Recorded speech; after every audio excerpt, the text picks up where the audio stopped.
इमाम हुसैन रज़ी अल्लाह ताला अन्हु की शख्सियत की मुख्तलिफ़ जहतें हैं। आपकी सीरत पाक के मुख्तलिफ़ उन्वानात हैं। आप का जो फ़लसफ़ा है और आपका जो इक़दाम है और आपका जो मैदान सजाना है वो बहुत सारी गहराइयाँ अपने दामन में रखता है। और इमाम अली मकाम रज़ी अल्लाह ताला अन्हु की फ़िक्र खड़ा होने की फ़िक्र है, मजबूत होने की सोच है, नज़रियाती ज़िंदगी गुजारना और नज़रियाती सरहदों का मुहाफ़िज़ बनना, ये इमाम हुसैन का पैगाम है। हमारे माहौल में इस तरह होता है कि कुछ लोग ऐसे होते हैं जो सोसाइटी में अपने आप को कानून से मावरा समझने लगते हैं। उनका ये मिजाज बन जाता है कि हम चूँकि एक बहुत बड़ी शख्सियत हैं, हम चूँकि VIP पर्सनैलिटी हैं और हमारे ढेरों और हज़ारों और लाखों में जानने पहचानने और मोहब्बत करने वाले हैं, लिहाजा शायद हमें किसी कानून और किसी ज़ाविये का पाबंद नहीं होना चाहिए। तो ये सोच बड़ी ख़तरनाक होती है। मुआशरे में एक आदमी भी जुर्म करके जब बच जाता है या अपने आप को बचाने में कामयाब हो जाता है, उसका असर पूरी सोसाइटी पे पड़ता है। उसके नताइज बड़े खौफनाक निकलते हैं। एक चोर के बच जाने से पूरा शहर गैर महफूज हो जाता है। आपने एक कातिल को खुली छुट्टी दे दी, इसका मतलब ये है कि आपने बहुत सारे इंसानी और कीमती जानों को दांव पे लगा दिया है। अब तो उसका दिल खुल जाएगा, वो जिसको चाहेगा जहां चाहेगा। तो नतीजा ये निकलता है कि अगर कानून की पासदारी ना की जाए, कुछ लोग उससे मावरा हो जाते हैं। ये जो सोच होती है ना, बादशाहों की सोच, उनका ख्याल होता है कि हम किसी कायदे के पाबंद नहीं हैं।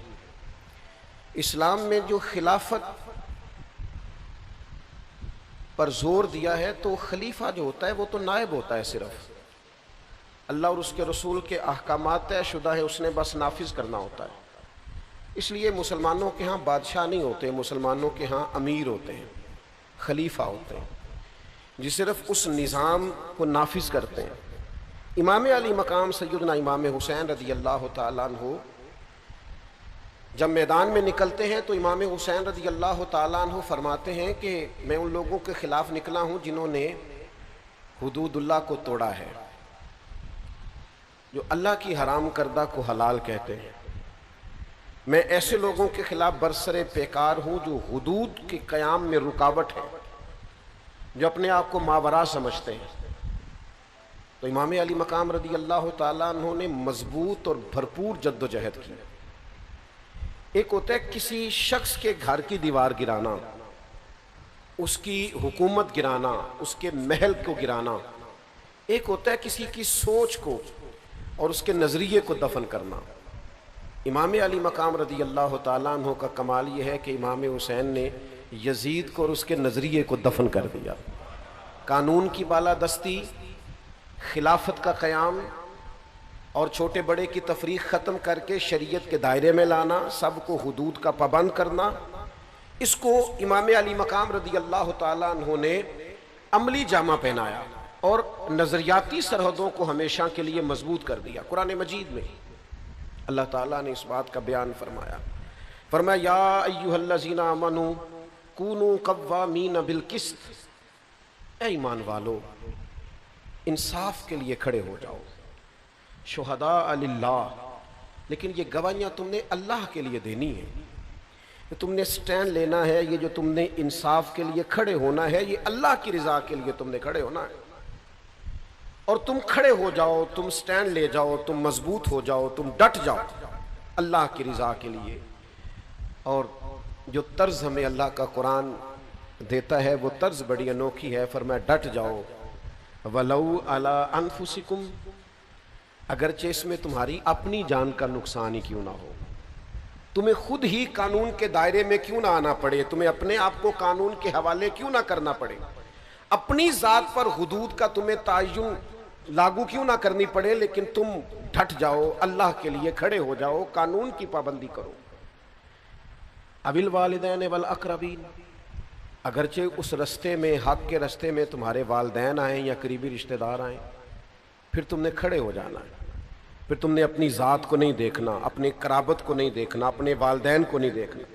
हक के लिए, इंसाफ के रास्ते में, अल्लाह की रिजा के लिए खड़े हो जाओ।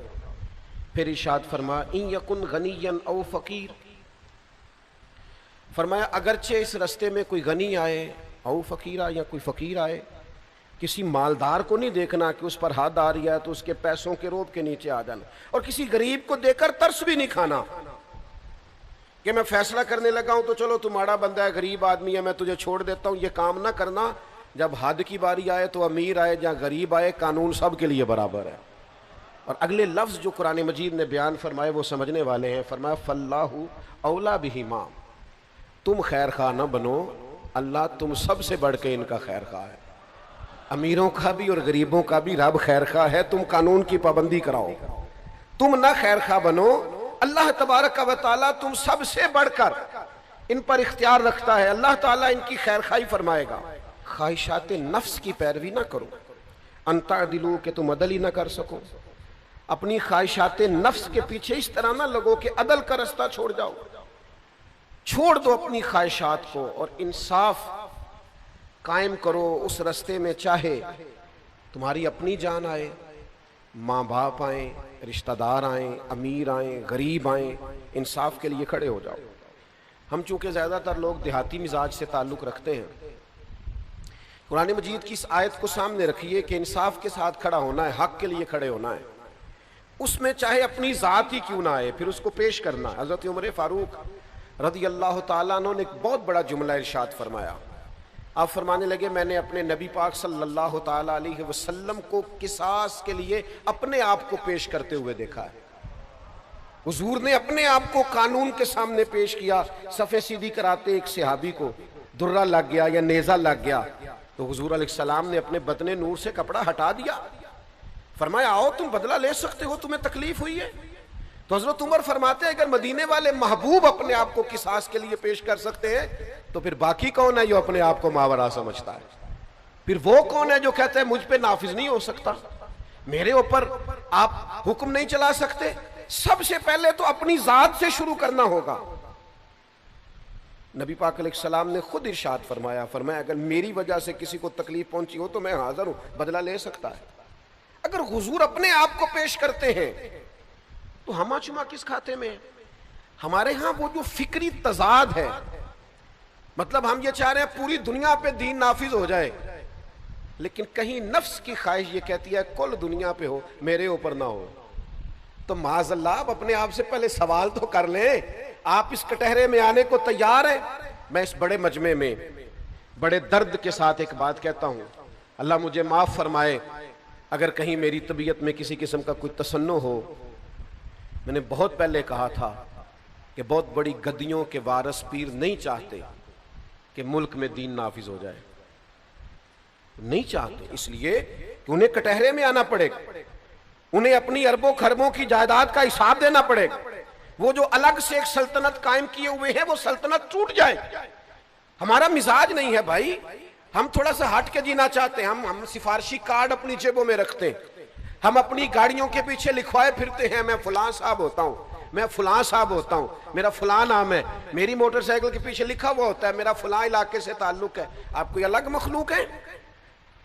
आपने जो मोटर बाइक के पीछे और गाड़ी के पीछे लिखवा लिया है और आपने जो झंडा बुलंद कर लिया अपनी गाड़ी पर और एक आपने बल्ब जलने वाला और इशारे देने वाला लगवा लिया, तो आप क्या है?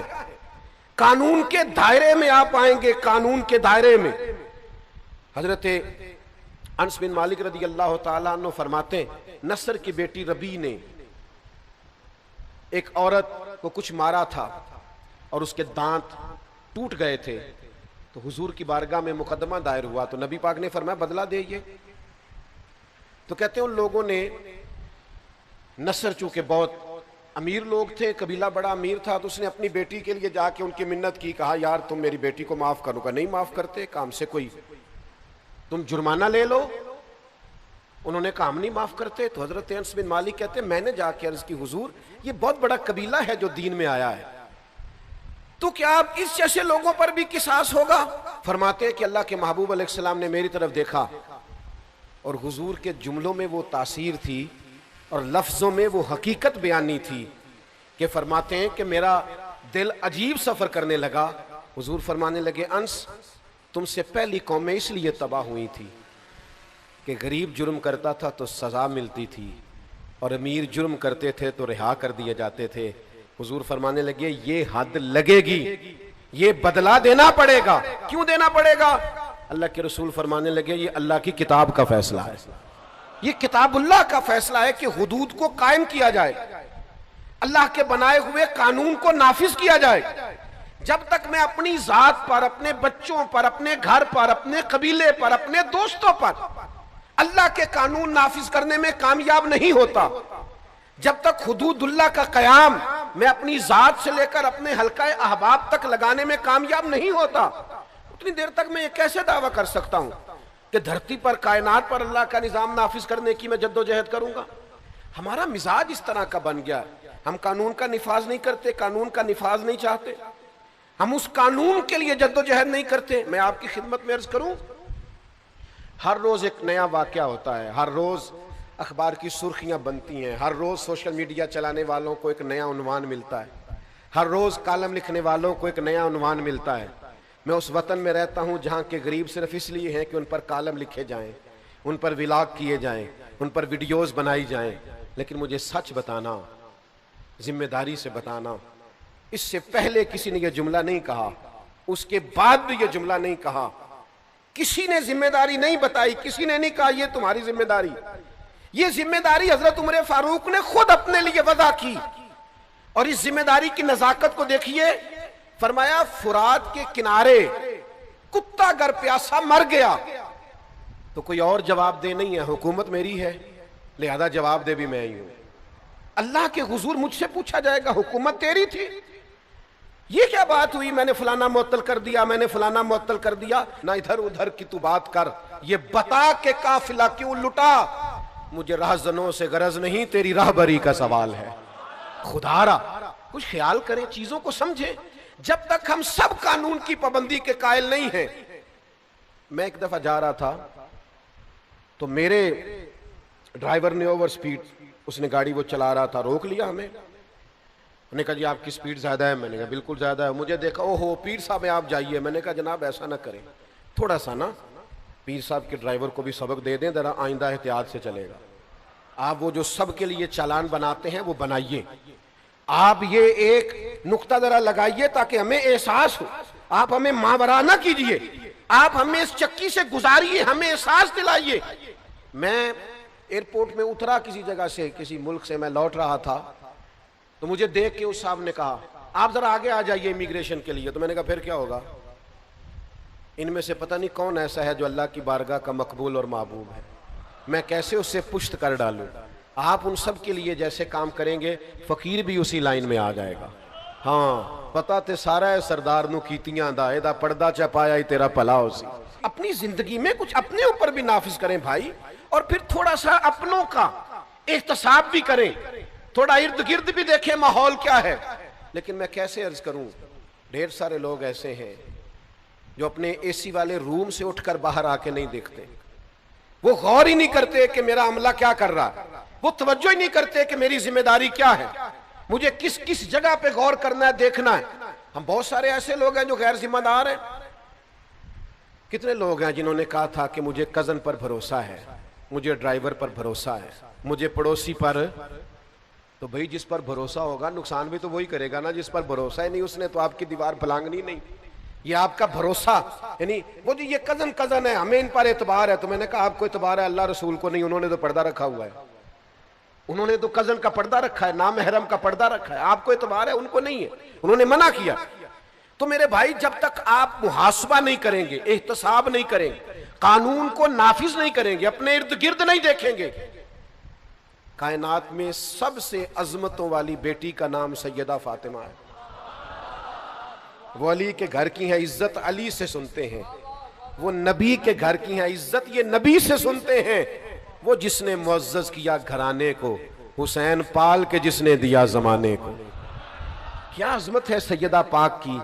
लेकिन जरा ये वाला रंग भी देखो ना, हुजूर की आदत मुबारक थी, करीम महबूब किसी सफर पे जाते तो जब तशरीफ ले जाते तो सबसे आखिर में सैयदा फातिमा के घर तशरीफ ले जाते, और वापस आते तो सबसे पहले सैयदा फातिमा के घर आते।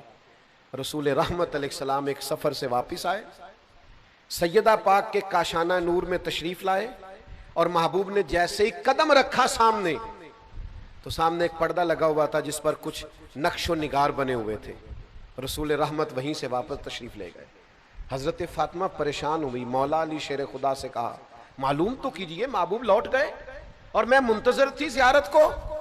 हजरत अली कहते हैं मैं हाजिर बारगाह हुआ तो महबूब फरमाने लगे मेरा और दुनिया की जेबो जीनत क्या ताल्लुक, मेरी बेटी और नक्शो निगार वाले पर्दे, लाड के नाम पर बच्चों को करोड़ों लाखों देते हो, प्यार के नाम पर उनका कोई एहतसाब नहीं। मोहब्बत और चीज का नाम है, और एहतसाब करना और उनको ठीक रखना ये एक और चीज है। और एहतसाब करने का मतलब ये नहीं कि आपको मोहब्बत नहीं। आप हर दफा बच्चे से पूछे वो सौदा लेने गया था तो बकाया क्यों नहीं लाया, आप उसका हिसाब करें तेरे पास इतने थे, और लोग फखर से बता रहे होते मैंने कभी हिसाब नहीं पूछा, तो आपने जुल्म किया ना, क्यों नहीं पूछा।